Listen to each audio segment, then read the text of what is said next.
15 जून से 18 जून के दरमियान कराची के साहिल से टकराने वाला खौफनाक तूफान क्या है? कराची के साहिल से टकराने वाले समुद्री तूफान का 1999 के समुद्री तूफान से मवाजना क्यों किया जा रहा है? ये साइक्लोन या समुद्री तूफान बनता कैसे है? इस समुद्री तूफान से पाकिस्तान के कौन कौन से इलाके मुतासिर हो सकते हैं? डिस्कवर विजडम चैनल पर एक मरतबा फिर से खुशामदीद।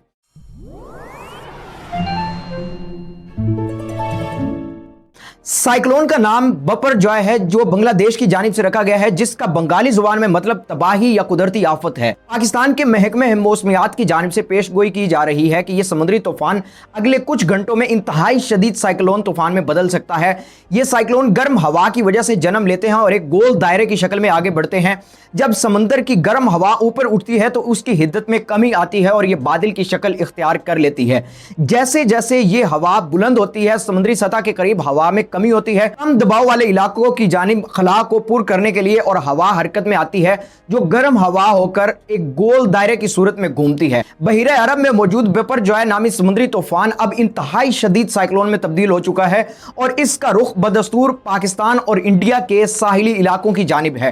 पाकिस्तान के महकमे मौसमियात के मुताबिक यह साइक्लोन कराची से ठट्टा और माड़ा से टकरा सकता है और लगभग 7 किलोमीटर फी घंटा की रफ्तार से आगे बढ़ रहा है। यह भी बताया गया है कि इस तूफान के मरकज में इस वक्त हवा की रफ्तार 200 किलोमीटर फी घंटा है, जबकि इसके नतीजे में 35 से 40 फुट बुलंद समुद्री लहरें उठ रही हैं। यह तूफान 15 जून की सपहर तक सिंध में केटी बंदर और इंडिया में गुजरात के इलाकों से टकरा सकता है। महकमे मौसमियात के साथ साथ एनडीएमए की जानिब से भी तमाम मुतलका इदारों को अलर्ट रहने की तलकीन की गई है। इम्कान है कि बहीरे अरब में यह समुद्री तूफान 15 जून को पाकिस्तान में केटी बंदर और इंडिया में गुजरात के साहिल से गुजरेगा। इस तूफान की मुमकिना आमद के साथ ही सिंध के जनूब मशरकी इलाकों में तेज हवाओं और तूफानी बारिशों का इम्कान है, जबकि 13 से 17 जून तक सजावल, बदीन, थरपारकर, मीरपुर खास और उमरकोट के अजला में 100 किलोमीटर फी घंटा की रफ्तार तक तेज हवाएं भी चल सकती हैं। 15 से 18 जून तक कराची, हैदराबाद, टंडो मोहम्मद खान, टंडो अला यार, शहीद बेनजीराबाद और सांगड़ में भी बारिश और तेज हवाओं की पेशगोई की गई है। बपरजॉय की वजह से तेज रफ्तार हवाएं कच्ची इमारतों और सोलर पैनल जैसी अशिया को नुकसान पहुंचा सकती हैं। सिविल एविएशन अथॉरिटी ने कराची एयरपोर्ट पर पेशगी इक़दामात के अहकामात जारी कर दिए हैं। CAA शोबा एयर साइड ने मुतलका इदारों को अलर्ट जारी कर दिया है और तजवीज़ किया है हल्के वजन के हवाई जहाज़ों को अलर्ट जारी कर दिया है और तजवीज़ किया है कि हल्के वजन के हवाई जहाज़ों को महफूज मकामात पर मुंतकिल कर दिया जाए या किसी मजबूत चीज़ से बांध दिया जाए और रनवेज और टार्मिक एरियाज के आसपास अशिया को तसादुम के खदशे के बाइस महफूज मकाम पर मुंतकिल किया जा चुका है। तूफान की आमद की वजह से केटी बंदर के इर्द गिर्द 8 से 12 फुट बुलंद समुद्री लहरें मुतवक्के हैं, जो नजदीकी इलाकों को जेरे आब ला सकती हैं। इसके साथ साथ एनडीएमए ने खबरदार किया है कि बदीन और ठट्टा के साहिली इलाकों में भी सैलाबी सूरत हाल पैदा हो सकती है। समुद्री तूफान की वजह से बिजली, इंटरनेट का निजाम भी मुतासिर हो सकता है और एनडीएमए ने के इलेक्ट्रिक को भी किसी भी हंगामी सूरत हाल से निपटने के लिए तैयार रहने की हिदायत की है। यह बात वाज़ेह रहे कि 17 जून तक माहीगीरों को खुले समुद्र में ना जाने की तलकीन की गई है। कमिश्नर कराची ने शहरियों को समंदर की तरफ जाने, मछली पकड़ने और नहाने पर 11 जून से लेकर तूफान थमने तक की पाबंदी आयद कर रखी है। बपरजॉय तूफान उसी रूट पर सफर कर रहा है जिस पर 1999 वाले तूफान ने सफर किया था। इसकी इस वक्त रफ्तार भी वही है जो 1999 में थी और तवक्को की जा रही है कि यह तूफान केटी बंदरगाह से टकराएगा। 1999 वाले तूफान भी केटी बंदरगाह से टकराया था। हमें 1999 वाले और अब के तूफान में बहुत सी ममासलतें मिलती हैं। यह कहा जाता है कि 1999 वाला समुद्री तूफान अपनी तारीख का सबसे बदतरीन तूफान था। इस तूफान के बाद अक़वाम मुत्तहिदा की एक रिपोर्ट के मुताबिक पाकिस्तान में ठट्टा और बदीन को नाकाबिले तलाफी नुकसान पहुंचा था।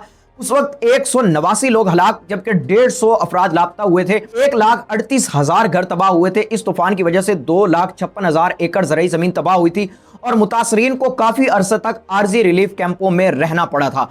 1999 के समुद्री तूफान की लहरें 28 फुट ऊंची थी, जबकि इस वक्त तक बपरजॉय के हवाले से जो कुछ सामने आया इसके मुताबिक लहरें इस वक्त 30 से 40 फुट ऊंची हैं। 1999 में जब तूफान पाकिस्तान के साहिली इलाकों से टकराया तो हिफाजती इक़दामात की कमी की वजह से इंडस डेल्टा के करीब से लेकर बदीन तक बहुत ज्यादा नुकसान हुआ था। वो तूफान मई में आया था जबकि ये जून में है। तारीखों का मामूली फर्क है, लेकिन ये तूफान उन्हीं रास्तों पर चल रहा है जिन रास्तों पर 1999 का तूफान चला था। पानी की सतह पर सफर के दौरान समुद्री तूफान की शिद्दत बढ़ती है। इसकी वजह यह है कि इस तूफान के ऊपर मौजूद गर्म हवा ईंधन का काम करती है। जैसे जैसे ये गर्म हवा बुलंद होती है, इसकी जगह मुतबादिल हवा ले लेती है اور اس سے طوفان یا سائیکل بنتا ہے اور ہم دیکھتے ہیں کہ کئی سمندری طوفانوں کا حجم بڑھتا جاتا ہے۔ تاہم جب یہ سمندری طوفان زمین کے قریب پہنچتے ہیں تو ان کی شدت میں کمی آتی ہے، کیونکہ وہ گرم پانی پر سفر نہیں کر رہے ہوتے اور اس لیے ان کا ایندھن کم ہو جاتا ہے۔ اس کے باوجود یہ طوفان تیز رفتار ہواؤں اور بارش سے کافی نقصان پہنچانے کی صلاحیت رکھتے ہیں۔ تاہم یہ پیشگوئی کرنا کافی مشکل ہوتا ہے کہ سمندری طوفان کتنا طاقتور ہوگا اور زمین کے کس حصے سے ٹکرائے گا۔ ان کے سمت کا تعین کیا جا سکتا ہے اور اس وقت سے پہلے تیاری ان کے اثرات سے نمٹنے میں مدد فراہم کر سکتی ہے۔ بپر جو ہے طوفان آئے یا نہ آئے یا جہاں آ چکا ہے وہاں سے واپس پلٹ جائے یا آنے کے باوجود وہ نقصان نہ ہو جو بتایا جا رہا ہے، لیکن بہرحال اس طرح کی قدرتی آفات سے نمٹنے کے لیے ہماری حکومتوں کو بر وقت تیار رہنا چاہیے۔ ڈسکور وزڈم چینل کو اسی طرح دیکھتے رہیے، ہمارے چینل کو سبسکرائب کر دیجئے اور اگر ویڈیو پسند آئی ہو تو اسے دوسروں تک شیئر کر دیجئے گا۔ مزید انفارمیٹیو ویڈیو جاننے کے لیے جڑے رہیے ہمارے چینل کے ساتھ۔ بہت سا خیال رکھیے۔